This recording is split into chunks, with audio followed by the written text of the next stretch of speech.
Well, hello there. PRLD 311, that is, Values and Virtues, one of the required classes in the leadership minor. We are here, I guess, at the beginning of our summer one term, 2019. Can't believe that we're already 6 days into May now, I guess it would be. That seems like the first almost half of the year just flew by. And I'm sure that you are looking forward to getting through this course and potentially either being done for the summer or maybe moving on to your next class and getting closer, that much closer to graduation. So congratulations on making it this far. I'm really excited to be here with you. My name is Jeff Boy, and I'll be your instructor for this term. A little bit about me. Spent the last, as of last summer, I had been at APU for 12 and a half years full-time. I'd had a number of different positions, both staff and then the last many years as a full-time faculty member.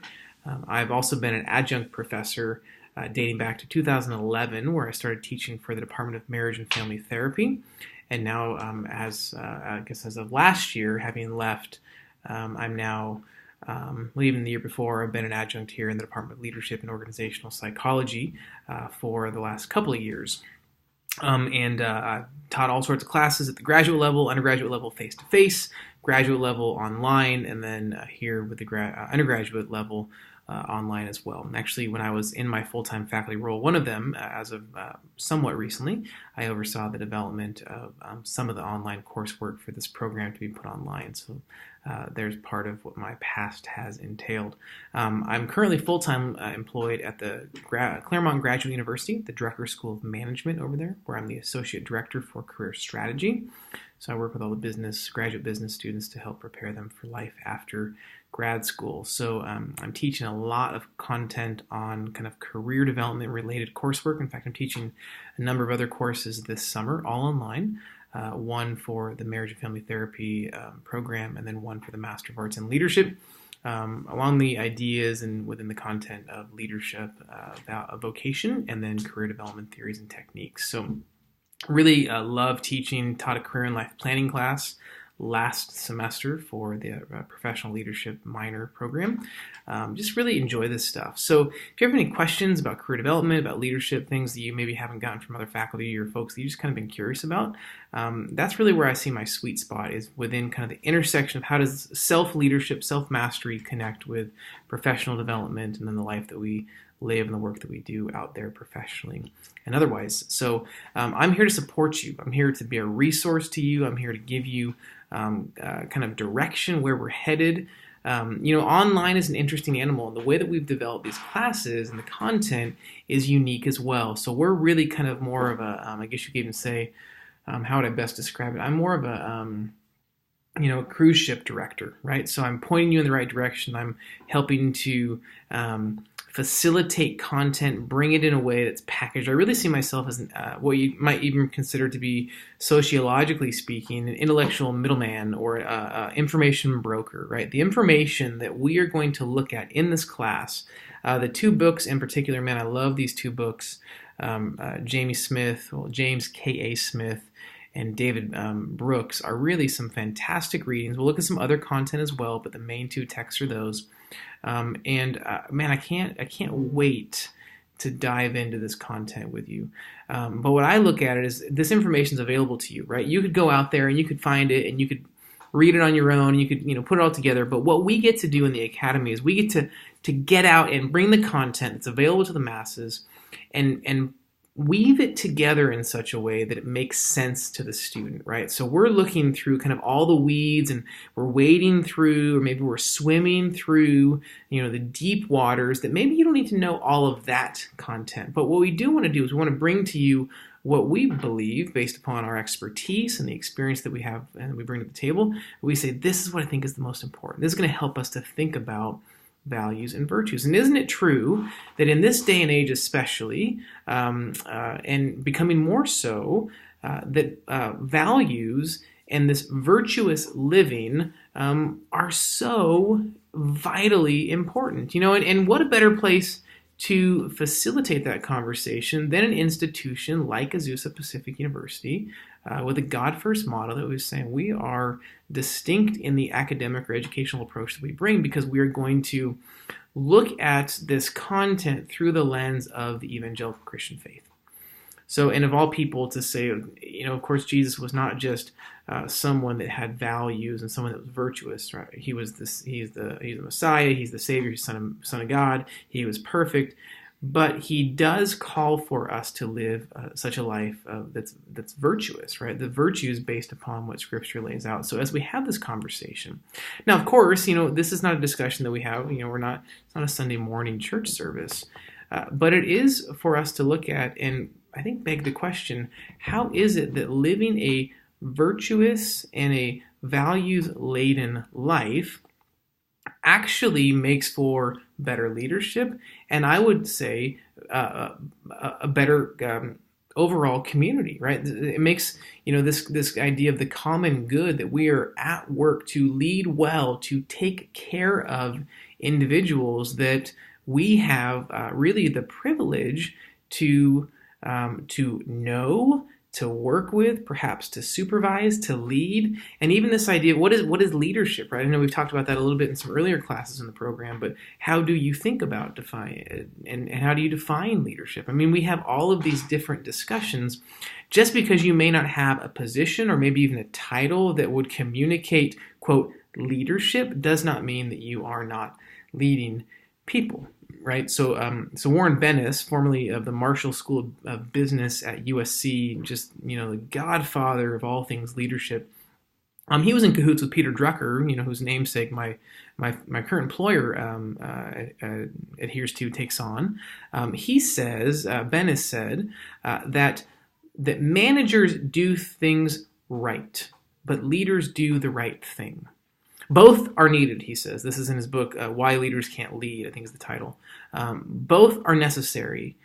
And yet you may be a manager, but you are not, in fact, a leader, right? You may be, you are a leader, but you may not actually be in a management type role. So these are really important distinctions, and we're going to kind of dive in and get a bit deeper by way of some facilitated learning to talk about what it is to live a virtuous life and why that matters to the overall leadership conversation. So I'm excited.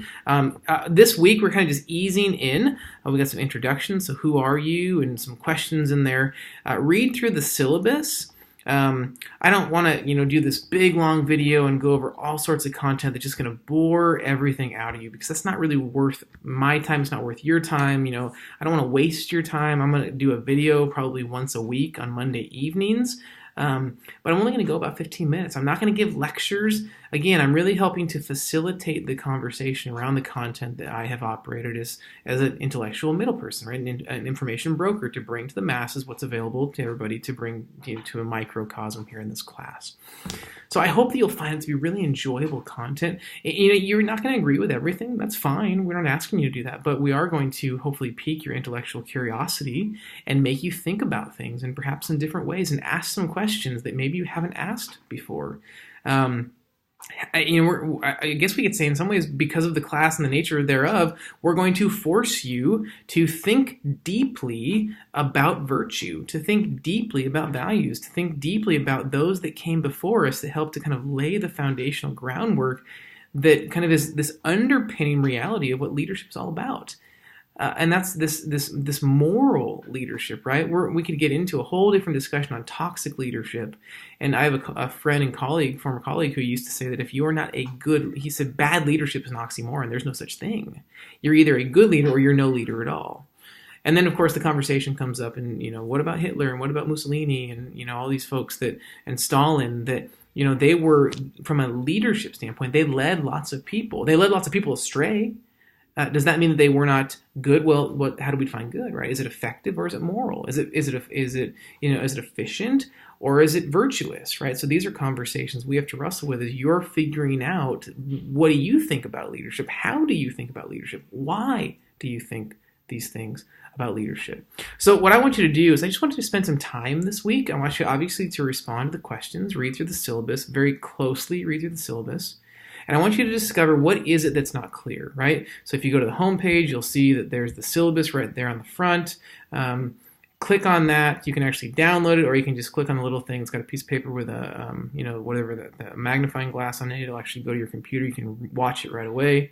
We're just going to take this week by week, right? So it's going to either be, referred to as Unit 1, Week 1, Module 1, but just kind of walk through that. So click on the modules, go to Week 1, and it's going to tell you exactly what you need to do. So make sure that you're, up to speed on what's required of you. This is kind of in some ways, obviously it's not an independent study. There's a facilitation by way of me as the instructor, but it is unique. So the other thing I want to kind of say, and I'm sure that you were, kind of picking up on this already, is just because this is an online class, it does not mean this is going to be easier or less work. I think that's a myth that no longer, I don't think a lot of folks think about, but in the case that you do think that, I just want to kind of dispel that myth. That's not true. It's not the case at all. This will be the equivalent of what it would be if you were in a face-to-face classroom. And so really invest, really spend time digging through what it is that's expected of you. So I think if you really commit to the overall learning, there can be some great, powerful takeaways that I can all but guarantee will influence and impact. There's another course title from the leadership minor, the way that you lead, right? So if you think about this from a virtuous and a values-laden or a character-based perspective, you get into what Smith and what Brooks and the other folks are saying in their videos and the interviews and the readings that we have. I think that there's the potential for some really important, I would say potent takeaways in this class. So I'm available via email. I'm actually traveling. I'll be out of town the whole first week of class, but that's the beauty of online education is we're not meeting face to face. So it's, even if I hadn't told you I was gone, you wouldn't have known any difference because you can email me and I can respond quickly. The one thing I ask is just give me 24 to 48 hours to respond. I'm typically really fast in responding. I sit at a desk for work. When I'm home, I'm typically grading papers or working on classes. So I'm really accessible and able to respond quickly. But if you don't hear from me, in 12 hours, wait, right? So the typical response time is 24 to 48 hours. And just as much as you expect me to respond, I expect you to respond when I ask you questions, okay? So these videos are crucial. Make sure you watch them, all of them in their entirety, because there will be information that you need to hear that's included in the videos. I don't post a lot. I won't post a lot because I want to be, cognizant of your time, and I don't want to ask too much of you, but I do want to really iterate that this is and reiterate, I guess, that this is really important for you to listen to, okay? So yeah, if you don't hear from me in 48 hours, send me another email. Something probably happened that caused for me to not either get the email, I may not have received it, or maybe something catastrophic took place and I wasn't able to respond, okay? So hang tight. If you don't hear from me in 48 hours, then try again, but give me a couple of days because typically I will, I'll respond within a couple of hours if possible. But I just like to kind of cover my bases and say typical response time, 24 to 48 hours. So be patient there. All right.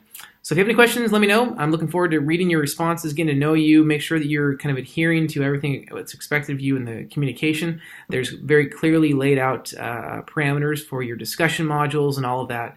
So if you have any questions that are not clear in the syllabus or in the actual course content, feel free to email me.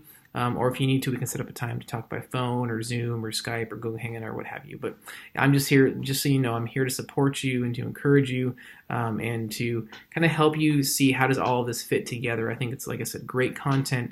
And my hope and my prayer is that you'll really enjoy this learning experience.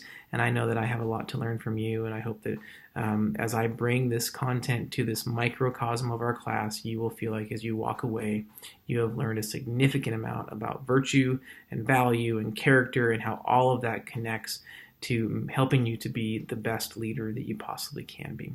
So have a great first week, and I look forward to seeing you online.